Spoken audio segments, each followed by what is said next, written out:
après-midi pour tous les apports qu'ils nous ont amenés. Et toutes les réflexions et questions qu'ils suscitent, que ce soit pour les membres et les partenaires du projet VISE, que ce soit pour les travailleurs et les chercheurs universitaires, mais aussi pour les représentants d'entreprises qui peut-être s'interrogent sur faut-il ou non faire une évaluation d'impact. Alors, le colloque n'est certainement pas terminé, il y a encore des interventions aujourd'hui et le colloque dure encore demain et vendredi.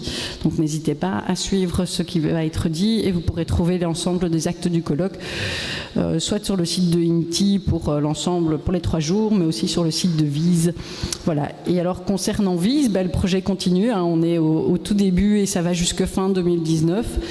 Et nous aurons l'occasion de réorganiser des journées comme celle-ci sur d'autres thématiques en lien avec l'impact social.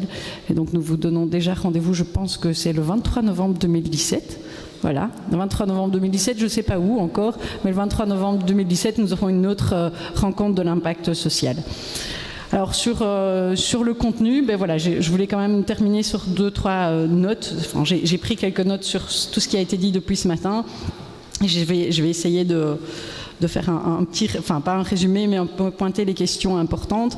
Un des objectifs aussi de la journée, et je le réentendais, et pour être en contact avec des entreprises qui envisagent une évaluation d'impact social, la première chose qui nous semblait important de faire et que je retiens aujourd'hui, c'est l'importance de dédramatiser la notion d'évaluation d'impact social.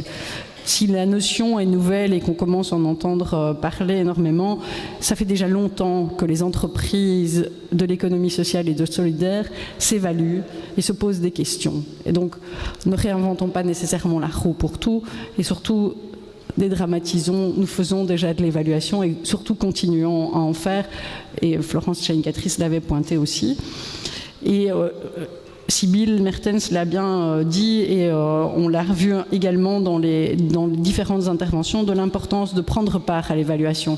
Si on veut que l'évaluation corresponde à notre manière de voir les choses, la manière de faire, on doit y prendre part.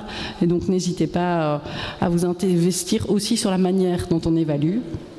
Alors bien sûr, nous devons réfléchir aux conditions de l'évaluation, à la manière qu'elle a d'être faite, à pourquoi nous faisons de l'évaluation d'impact social et se poser cette question pas seulement maintenant, mais aussi tout au long d'un processus d'évaluation et dans 5 ans et dans 10 ans. Continuons à nous interroger sur la manière dont on fait de l'évaluation.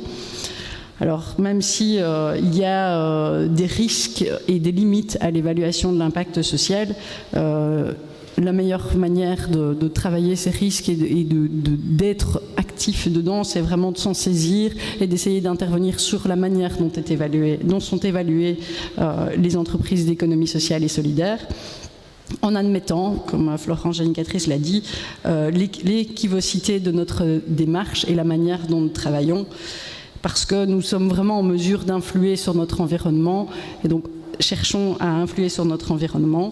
Et enfin, pour terminer, je voudrais dire qu'on doit valoriser, mais surtout, il est important de continuer à s'interroger sur le sens de notre travail. Et en fin de compte, c'est ça l'important, c'est de continuer en permanence à nous dire est-ce que nous faisons bien les choses, pas seulement pour le valoriser à l'externe, pour des financeurs, pour des pouvoirs publics, mais surtout pour nous et puis pour tous les bénéficiaires et toutes les personnes avec qui nous travaillons en économie sociale et solidaire.